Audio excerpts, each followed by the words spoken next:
I asked for a violin that Christmas. It's not exactly the most useful or practical of choices, especially when you have 5 kids under 8 and your husband's mostly gone for work. It doesn't make a whole lot of sense to think you can pick up that instrument and make it sound good. But even though I felt broken and lost as a mother and wife, even though I was often overwhelmed and my head was underwater, somehow a violin seemed like the right thing to ask for that Christmas. Today we're going to talk about the importance of creative play for mothers, about how living in your creativity can bring joy back into motherhood, and how you can harness that surprisingly powerful force for good in your life with 2 tips and 2 warnings. Stick with me and I'll tell you how a violin and some cheap watercolors from Walmart changed my life as a mom and still impact my family today. I'm Morgiana Anderson. I'm a mom to 8 kids that I homeschool, and I'm passionate about helping mothers who care deeply about their children's mental and emotional health, happiness, and freedom, not just when they're little, but throughout their lives, because parenting is the ultimate long game. If that's you, and somehow you don't want to lose your own health and happiness in the process, you're in the right place. So like and subscribe and stick around for a while. Before we get to the violin, take a moment and time travel with me. Close your eyes and go back to your childhood, to a time that was safe and happy, even if momentarily. Find yourself in a memory of play. Where were you? What were you doing? Who was with you? Can you feel any sensations on your skin? Can you smell anything? Let me know in the comments what came up for you. One that comes up for me is very simple. It must have been when I was a very young child. I'm sitting beside the swing set, down on the ground where you push with your feet. The dust was pulverized so finely it was like velvet on my skin, and I loved trickling it over my arms and legs. I always had to take a bath afterward, and as a mom now, gosh. But in that moment, I was entirely immersed in the bliss of the experience. I was fully playing. There was nothing productive about it. There was nothing for anyone else. It was because something I wanted to do for myself because I enjoyed it. And it was heaven. I was playing in the deepest sense of the word. Play is a birthright for children. It comes naturally to them. I know I've said and definitely heard, just quit playing around. Focus. Get your head in the game. But it really is vital for children. The funny thing is, it's almost equally important for us as adults. Except we often deprioritize it to an extent that it gets pushed aside or completely lost from our lives. We have people to take care of. We have things to do. We have goals. We have judgments from ourselves or from other people about the right use of time or resources or the productivity or value of what we are doing. But while play is vital to children, it is equally important to adults and perhaps even more so to mothers. Multiple studies have shown that play increases the endorphins in our brains. It decreases our cortisol. It mitigates the effects of anxiety and depression. It sharpens our mental acuity. All of this literally makes you feel less stress, more happiness, less pain, physical and emotional. It sharpens your ability to perceive and understand what's happening around you.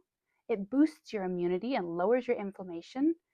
And it helps to lift your brain out of negative thought patterns, the ruts that keep you stuck, so you can get a new perspective and gain forward traction. It also helps you naturally tap into more positive and creative problem-solving options. Even under the best of times, mommy brain is a real thing. I remember when I just had my first 2 daughters thinking, I was smarter than this. I was funnier than this. There was more to me than this. I felt like my brain was like one of those when your phone gets too full and everything starts kind of glitching or crashing or taking forever to buffer and load. That's what it felt like. And even when you know that's just normal because your brain is doing the work for a whole other person or 2 or 5, it can be devastating to your sense of self. And it makes life harder than we're used to it being. When I got that violin for Christmas, it didn't fix the distance in my marriage at that time. It didn't make my children into angels. It didn't get me more sleep, but it brought me joy. Every time I picked up that violin and managed to scratch out something that sounded like music, I felt ridiculously delighted and proud. I'd only had lessons briefly when I was 5 and picked it up once or twice as a teenager. So I sounded pretty bad, but I was so happy. My children just stood around me with their mouths open, gaping, as I laughed and laughed and tried again. They caught that infectious spirit of joy, and the conflict in our home naturally went down without even saying anything about behavior or any new discipline tricks or techniques. You know that connected feeling of sharing a joke where you just look across the table and you just want to laugh and you feel good being with those people because there's something in that you're connected with. That was the feeling that began to exist in our home.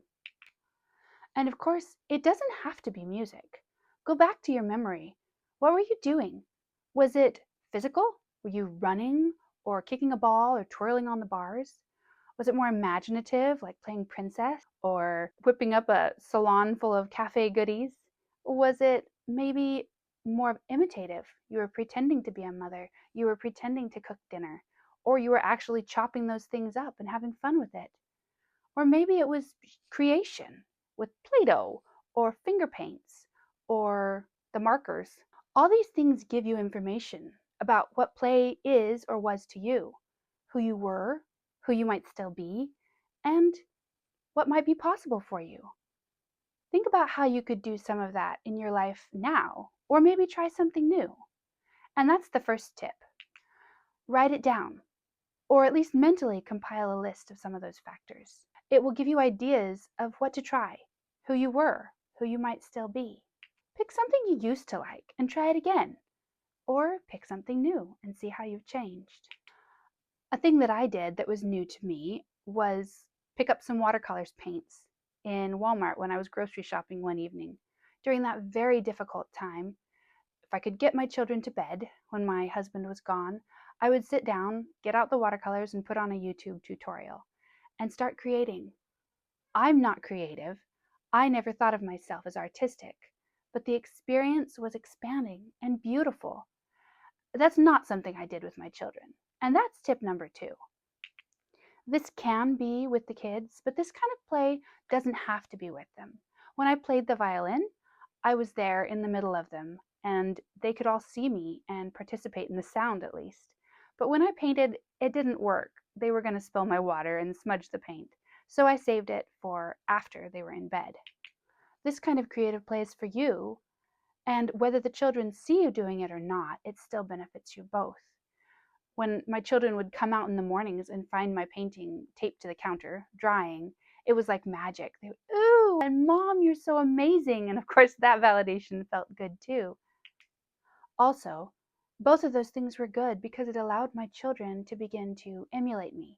Instead of whining or crying or fighting for my attention, or any of those things that children do when there's a new baby, when they feel stress in the house and they're trying to seek reassurance, they begin to pick up their own creative play. They begin to see in their own life what they could do. The spirit of creative play is contagious, I'm convinced, and the joy that it brings is infectious. And if there's anything contagious and infectious around my children, that's what I want.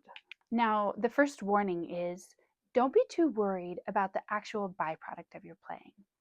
Don't let yourself hold on to a sense of judgment. You might actually have to say, this is a judgment-free zone, the way that we did later when my children started joining me painting.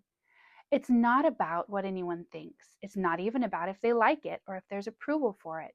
Sometimes when that would happen and someone would express approval, say they liked the way I was playing, I would start to feel a little prickly, like, don't look at me, don't see what I'm doing.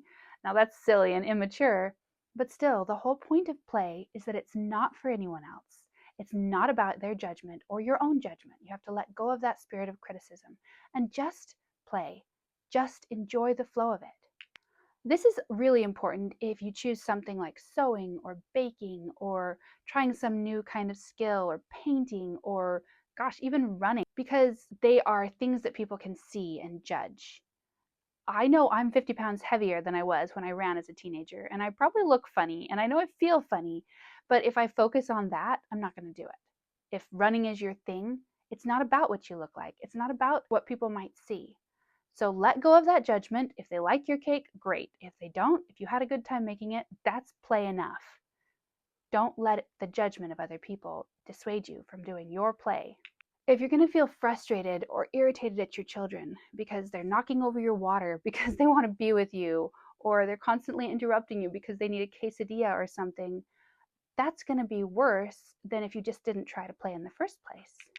If you have time, let yourself go with it and flow into that creative space. If you don't, let it go. It will come back to you. Hold it lightly. Life goes on, and when it comes back to you, you can engage with a full heart and a free spirit. Of course, if your children aren't tiny anymore, you can tell them this is a time for us to create together, or this is a time for us to play, and they can learn to hold that space, not only for you, but later for themselves, to respect that process and to engage in a way that makes room for it. When mothers take care of themselves, children thrive. Not in a way that puts mothers' needs ahead of children's needs or says, I'm more important than you, but in a way that says, I am also human and I also take care of myself. If you're interested in learning more about that, check out my free masterclass that's pinned below. Mom life can be really hard. It can be really tough, and we can feel overwhelmed with resentment, even miserable sometimes, but it doesn't have to be that way. It can be better for you, and that's better for your kids. Come back and let me know what you tried. What kind of play did you put into effect this week, and how did it go? Did it affect your family? I'd love to hear. Let me know in the comments, and I'll see you next time.